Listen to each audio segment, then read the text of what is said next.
What does it take to get into an Ivy League school these days? I'm Mark Greenstein of Ivy Bound, and we do help kids along that path.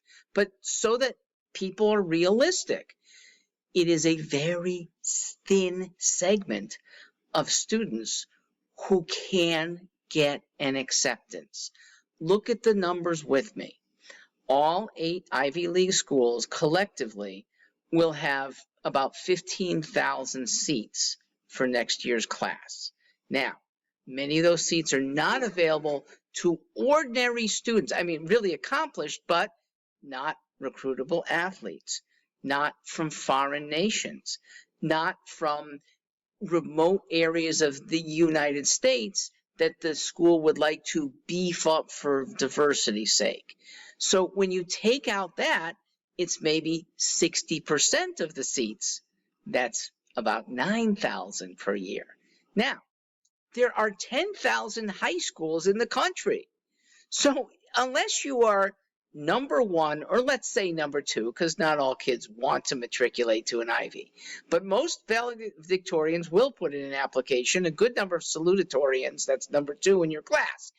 If you're not one of them, you are thus academically behind where they are on the grade average. Now, there are other factors. Besides grades, there are SAT and ACT scores.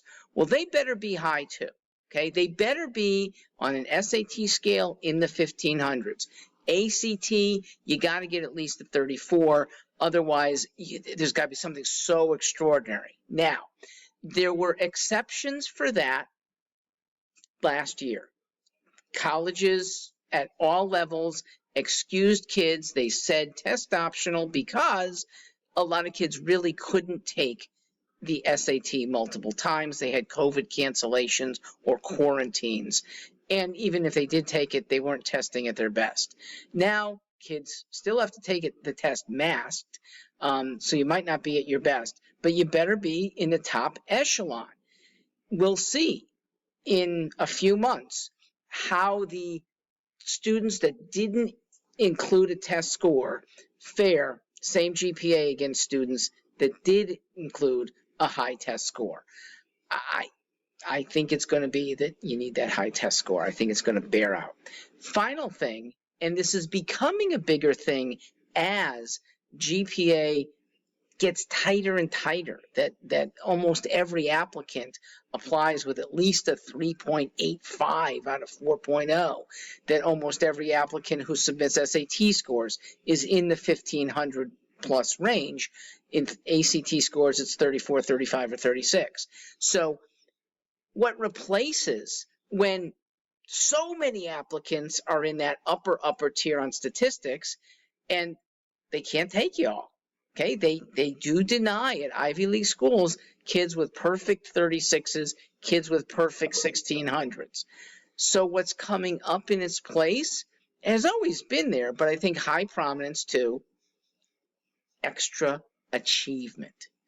Something that is extraordinary that you do as a 16 and 17-year-old. Yes, kids are becoming young professionals, young performers, leaders.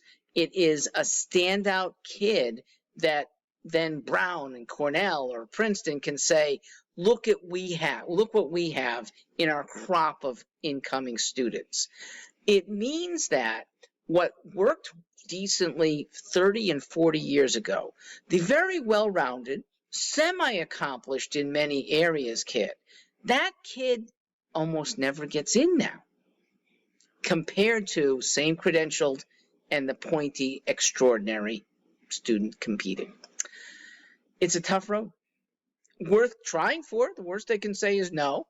But please know this, that compared to 30 and 40 years ago, your flagship state university offers as good as or even better an education as the Harvard and Yale of 40 years ago. Everything has come up for the better, and though there's this extra cachet and it can pay off for employees in their first round of employment, it's still overcomable when you do well at a non-elite school. Go for the elite. Don't be disappointed if they don't come through, but please recognize just how thin that wafer is for getting the favored letter from an Ivy right now.